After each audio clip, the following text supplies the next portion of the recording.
감정 조절 못하는 사람 때문에 매번 속이 타들어 가시나요? 이 한마디면 그 사람도 꼼짝 못합니다.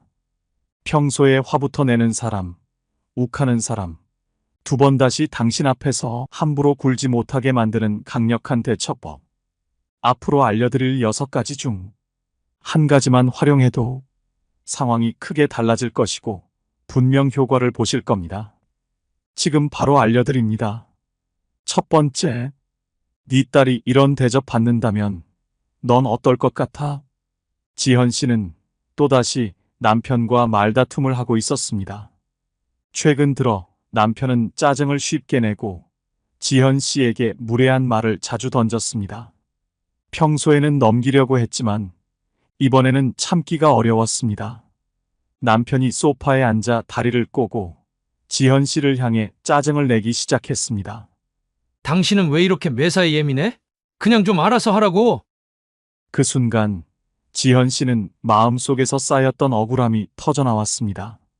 남편의 말을 더 이상 그냥 넘길 수 없다는 생각이 들었죠. 참았던 감정을 토해내며 이렇게 말했습니다. 당신이 이렇게 대하는데 만약 우리 딸이 나중에 커서 자기 남편한테 이런 대접 받는다고 생각해봐. 그럼 당신은 가만히 있을 수 있겠어? 남편은 순간 말문이 막혔습니다. 잠시 조용해졌지만 곧 말을 이었습니다. 아, 그건 좀 다르지. 우리가 부부지. 딸은 딸이고. 지현 씨는 물러서지 않고 다시 단호하게 말했습니다. 아니, 내가 당신한테 받는 이 대접이 딸에게도 돌아갈 수 있어. 당신은 딸한테 이런 남편을 원해? 남편은 더 이상 말을 잇지 못했습니다. 생각에 잠긴 듯 고개를 떨구었고, 비록 바로 꼬리를 내리진 않았지만 그 이후 남편의 태도는 확실히 조심스러워지기 시작했습니다. 지현 씨의 단호한 대처가 남편에게 분명한 메시지를 전달한 것입니다. 이 방법은 상대방의 감정적 방어벽을 허물며 그들이 소중히 여기는 존재를 떠올리게 함으로써 강력한 공감을 유도합니다.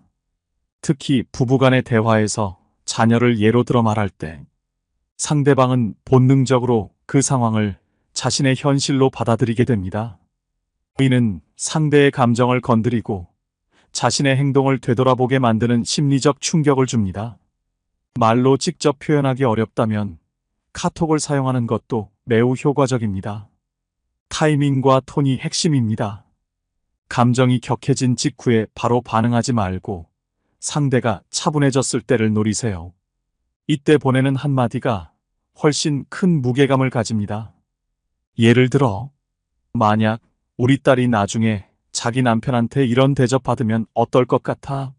나도 그런 기분이야. 혹은 나도 우리 부모님에게 소중한 딸이야. 이 메시지는 상대방에게 자녀를 떠올리게 하며 남편 스스로가 자신의 행동을 객관적으로 바라보도록 만듭니다. 또 다른 예로, 이 상황을 당신이 딸한테 설명할 수 있을 것 같아? 난 너무 힘들어. 여기서는 상대방이 스스로의 행동에 부끄러움을 느끼게 만듭니다. 딸에게 자신이 부끄러워질 만한 행동을 하고 있음을 상기시키는 것이죠. 카톡을 보낼 때 중요한 건 감정이 가라앉은 후에 차분하게 보내는 것입니다. 바로 싸움 직후보다는 상대방이 어느 정도 진정된 순간에 보내면 카톡 속 한마디가 더 큰 무게감을 줄 수 있습니다. 상대가 반박할 틈 없이 곱씹고 생각하게 되는 순간을 노리는 것이죠. 율곡 이인은 이렇게 말했습니다. 부모가 자식을 사랑하듯 너는 남을 대하라. 이 말은 우리가 자녀에게 보여주는 무한한 사랑과 기대를 다른 사람에게도 가져야 한다는 의미입니다. 부부 사이에서도 마찬가지죠. 내가 소중하게 여기는 딸이 받길 바라는 그 대우를 배우자에게도 베풀어야 한다는 깨달음을 주는 말입니다. 두 번째, 너 이러는 게 얼마나 상처 주는지 알아? 이건 도저히 아니야. 진우 씨는 박 팀장님과의 일로 요즘 마음이 무거웠습니다. 박 팀장님은 갑자기 욱하는 일이 종종 있었습니다. 감정을 잘 조절하지 못하고 사소한 일에도 화를 내곤 했죠. 진우 씨는 그런 팀장님의 태도에 점점 지쳐갔습니다. 어느 날 회의 중에 사소한 오해가 생겼습니다. 진우 씨는 프로젝트 진행 상황을 설명하던 중 팀의 진척이 조금 늦어졌다고 보고했습니다. 이는 예상 가능한 일이었고 진우 씨는 상황을 잘 정리해서 설명하고 있었습니다. 하지만 박 팀장님은 갑자기 목소리를 높이며 진우 씨를 쏘아붙였습니다. 진우 씨, 대체 왜 이렇게 일을 느리게 해? 팀 전체가 다 너 때문에 지연되는 거 아니야? 진우 씨는 당황했습니다. 프로젝트는 팀 전체의 협업으로 진행되고 있었고 진우 씨 혼자 책임질 문제가 아니었기 때문입니다. 그는 침착하게 팀장님의 화를 넘기려고 했지만 더 이상 참을 수 없다는 생각이 들었습니다. 회의가 끝난 후 진우 씨는 박 팀장님을 따로 불렀습니다. 차분하게 숨을 고르며 단호하게 말했습니다. 박 팀장님, 이러는 게 얼마나 상처가 되는지 아세요? 저는 제 역할을 다하고 있고, 이건 제 잘못이 아닌데, 이렇게 감정적으로 욱하시는 건 도저히 아니에요. 박 팀장님은 잠시 멈칫했습니다. 예상치 못한 반응에 당황한 듯 보였습니다. 아, 내가 너무 흥분했나 보네. 그게 그런 뜻은 아니었어. 진우 씨는 물러서지 않고 다시 말했습니다. 흥분하신 건 알겠지만, 그런 식으로 감정을 폭발시키시면 저도 힘들어요. 앞으로는 좀 더 차분하게 대화했으면 좋겠어요. 박 팀장님은 진우 씨의 말을 곱씹는 듯 더 이상 변명을 하지 못하고 고개를 끄덕였습니다. 그 이후로 박 팀장님은 진우 씨에게 조금 더 조심스럽게 대했고 감정적으로 욱하는 일이 줄어들었습니다. 이 방법은 상대방에게 감정적인 폭발이 얼마나 상처가 되는지 명확히 인식시킵니다. 상대방은 자신이 욱하는 순간 상대방에게 주는 감정적 피해를 인지하게 되고 더 이상 그런 행동을 하지 않도록 심리적인 경고를 받게 됩니다. 만약 직접 말하기 어렵다면 카톡으로 차분하면서도 단호하게 감정을 전달할 수 있습니다. 예를 들어, 팀장님, 감정적으로 욱하실 때마다 저도 큰 상처를 받아요. 앞으로는 좀 더 차분하게 얘기해 주셨으면 좋겠습니다. 이런 방식으로 화를 내시는 건 저에게도 힘듭니다. 저도 제 역할을 다하고 있으니 차분하게 얘기하면 좋겠습니다. 이러한 메시지는 상대방에게 감정을 되돌아보게 만들고 감정 폭발을 억제하게 하는 효과를 줍니다. 율곡 2인은 이렇게 말했습니다. 화를 내기 전에 그 화가 돌아올 곳을 생각하라. 이 말은 감정적으로 욱하는 사람에게 자신의 행동이 돌아올 결과를 생각하게 합니다.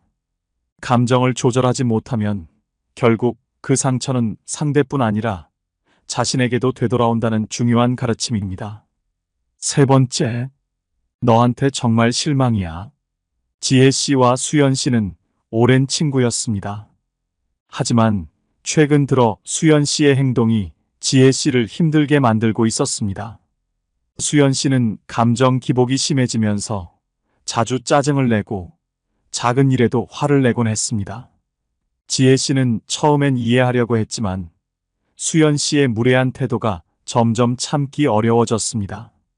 어느 날 두 사람은 카페에서 만나 오랜만에 수다를 떨고 있었습니다.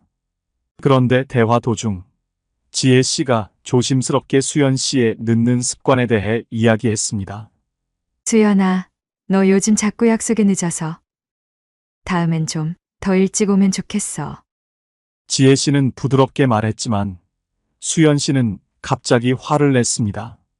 뭐, 나도 바빠서 그런 거잖아. 너는 내가 늦는 게 그렇게 문제야? 진짜 예민하게 군다. 수연 씨는 짜증 섞인 목소리로 화를 내며 불만을 터뜨렸습니다. 지혜 씨는 순간 당황했지만 이번에는 그냥 넘길 수 없다는 생각이 들었습니다. 차분하게 숨을 고르고 단호하게 말을 꺼냈습니다. 수연아, 너한테 정말 실망이야. 우리가 이렇게 오랫동안 친구로 지내왔는데. 네가 계속 이렇게 화내고 짜증내는 건 더 이상 받아줄 수 없어. 수연 씨는 순간 말을 멈추고 지혜 씨를 바라봤습니다. 늘 다 받아주던 지혜 씨가 이렇게 단호하게 말하는 건 처음이었기 때문에 충격을 받은 듯 했습니다. 아, 미안. 내가 너무 예민하게 받아들였나 봐. 그 정도로 심각한 문제는 아니었잖아. 그러나 지혜 씨는 물러서지 않았습니다. 예민하게 받아들일 일이 아니었어. 하지만 네가 자꾸 이렇게 화내고 감정을 주체하지 못하면 나도 우리 관계를 계속 유지하는 게 힘들어질 것 같아. 더 이상 이렇게 무례하게 대하지 않았으면 좋겠어. 수연 씨는 더 이상 말을 잇지 못했고 지혜 씨의 진심이 전해졌음을 느꼈습니다. 이후 수연 씨는 감정적으로 대응하지 않고 친구를 더 배려하려고 노력하기 시작했습니다. 너한테 정말 실망이야 라는 말은 상대방에게 감정적 경고를 주면서 그들이 자신의 행동을 돌아보게 만듭니다. 친구 사이에서 실망감을 표현하는 것은 관계에 큰 영향을 미치며 상대방에게 심리적인 경계를 설정하게 합니다. 이는 상대방이 더 이상 같은 행동을 반복하지 않도록 심리적 부담을 주는 강력한 방법입니다. 직접 말하기 어렵다면 카톡으로 감정을 전달하는 것도 좋은 방법입니다. 중요한 것은 상대가 자신의 행동을 되돌아보게 하는 것입니다. 예를 들어, 수연아, 너한테 정말 실망이야. 계속 이렇게 화내고 무례하게 대하는 건 더 이상 참기 힘들어. 우리 관계를 지키려면 너도 내 감정을 조절했으면 좋겠어. 그렇지 않으면 나도 힘들어. 이 메시지는 상대방이 자신의 행동을 곱씹고 생각하게 만드는 경고가 되며 더 이상 같은 실수를 반복하지 않도록 합니다. 퇴계 이황은 이렇게 말했습니다. 진정한 관계는 서로를 이해하고 감정을 다스리는 데서 시작된다.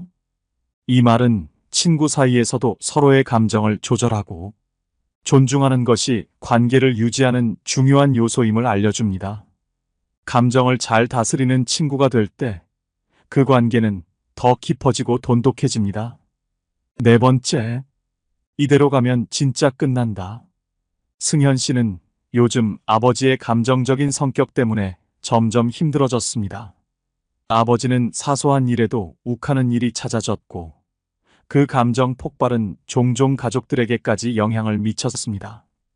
승현 씨는 이런 아버지의 태도를 이해하려고 했지만 계속해서 반복되는 감정적인 행동은 점점 더 견디기 어려웠습니다. 어느 날 가족이 함께 저녁 식사를 하면서 설 연휴 계획에 대한 이야기를 나누던 중이었습니다. 승현 씨는 가족 모두가 함께 고향을 방문하는 대신 이번 설에는 가까운 여행지에서 조용히 시간을 보내자고 제안했습니다. 그는 휴식이 필요한 가족 모두에게 더 좋은 선택이라고 생각했습니다. 그러나 아버지는 승현 씨의 말을 듣자마자 갑자기 목소리를 높였습니다. 뭐? 네가 뭘 안다고 그런 소리를 해? 설에는 당연히 고향에 가는 게 맞지. 네가 생각하는 건 다 틀렸어. 승현 씨는 순간 당황했습니다. 단순히 의견을 제안했을 뿐인데 아버지가 이렇게 욱할 줄은 몰랐습니다. 그는 차분하게 말을 꺼내려 했지만 더 이상 아버지의 감정적인 반응을 참을 수 없다는 생각이 들었습니다. 아버지, 이렇게 감정을 주체하지 못하고 화를 내시면 저도 더 이상 참기 힘들어요. 계속 이러시면 우리 관계에도 문제가 생길 거예요. 아버지는 순간 말을 멈추고 승현 씨를 바라봤습니다. 평소엔 늘 받아주던 아들이 이번에는 단호하게 나서자 예상치 못한 반응에 아버지의 얼굴이 더 굳어졌습니다. 오히려 목소리가 높아졌습니다. 네가 날 가르치려 드는 거냐? 내가 화내는 게 그렇게 문제냐? 네가 안 보면 어쩔 건데? 네가 나를 이긴다고 생각해? 승현 씨는 순간 당황했지만 이제는 물러설 수 없다는 생각이 들었습니다. 아버지의 감정적인 반응에도 차분하게 말을 이어갔습니다. 아버지, 이렇게 서로 계속 화내고 부딪히면 결국 우리 관계가 더 힘들어질 거예요. 제가 아버지를 이기려는 게 아니에요. 우리 둘 다 서로 존중하면서 이야기할 수 있으면 좋겠어요. 이렇게 화만 내면 아무도 행복하지 않잖아요. 아버지는 잠시 말을 잇지 못하고 승현 씨의 진심을 느끼는 듯 했습니다. 얼굴에 남아있던 분노는 점점 사라졌고 아버지는 조용히 고개를 돌렸습니다. 이 방법은 상대방에게 감정적인 폭발이 관계에 부정적인 영향을 준다는 사실을 인식시키는 강력한 경고입니다. 상대방은 자신의 감정 조절 실패가 얼마나 중요한 문제를 불러올 수 있는지 깨닫고 더 이상 같은 행동을 반복하지 않도록 심리적 압박을 받게 됩니다. 이대로 가면 끝이다라는 표현은 상대방에게 변화를 요구하는 강력한 메시지로 작용합니다.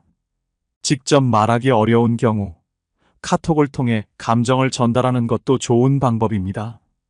중요한 것은 상대방이 자신의 감정 폭발을 되돌아보게 하는 것입니다. 예를 들어, 아버지가 욱하실 때마다 저도 힘들어져요. 이대로 계속 가면 우리 사이가 더 나빠질 수밖에 없어요. 이제는 감정을 좀 더 조절하고 대화했으면 좋겠어요. 그렇지 않으면 우리 사이가 더 힘들어질 것 같아요. 이 메시지는 상대방이 자신의 감정을 곱씹고 생각하게 만드는 경고로 작용하며 더 이상 같은 실수를 반복하지 않도록 도움을 줄 수 있습니다. 정약용은 이렇게 말했습니다. 화를 내는 것은 마음을 잃는 것이고 참는 것은 마음을 얻는 것이다.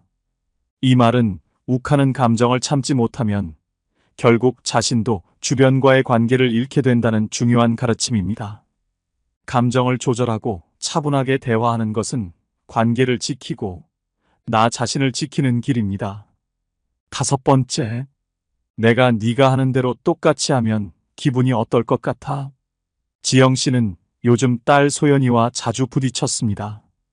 소연이는 사춘기에 접어들면서 감정 기복이 심해지고 작은 일에도 쉽게 욱하는 모습을 보이기 시작했습니다.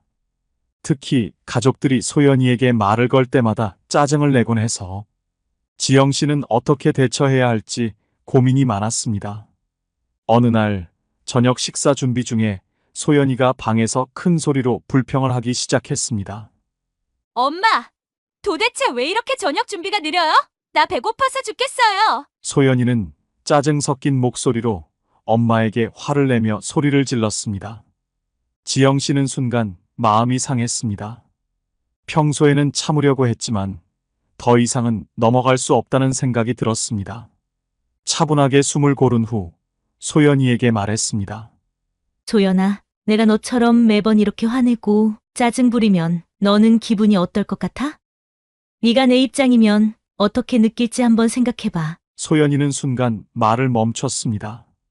엄마가 감정을 억누르고 항상 참고 있었음을 깨닫지 못했던 것 같습니다. 그게 엄마가 너무 느끼해서 내가 좀 예민했어요. 지영 씨는 물러서지 않고 다시 단호하게 말했습니다. 네가 배고픈 건 알겠어. 하지만 그럴 때마다 이렇게 짜증을 내고 화를 내는 건 옳지 않아. 내가 너한테 똑같이 한다면 너도 좋지 않겠지? 우리 서로 존중하면서 이야기하면 좋겠어. 소연이는 더 이상 말을 잇지 못했고 엄마의 말이 진심이라는 것을 느꼈습니다. 그 이후로 소연이는 짜증을 덜 부리기 시작했고 화가 났을 때도 더 차분하게 말하려고 노력했습니다. 이 방법은 자녀가 자신의 행동을 객관적으로 돌아보게 만드는 강력한 방식입니다. 자녀는 부모가 자신을 이해하고 받아주기만 한다고 생각할 수 있지만 부모의 입장에서 똑같은 상황을 겪게 된다면 어떨지 생각하게 만듭니다. 내가 똑같이 한다면? 이라는 질문은 자녀에게 감정적으로 자제하는 법을 가르치는 효과가 있습니다. 직접 말로 하기 어렵다면 자녀에게 카톡으로 차분하게 메시지를 보내는 것도 좋은 방법입니다. 자녀가 자신의 행동을 되돌아볼 수 있도록 단호하면서도 따뜻하게 경고하는 것이 중요합니다.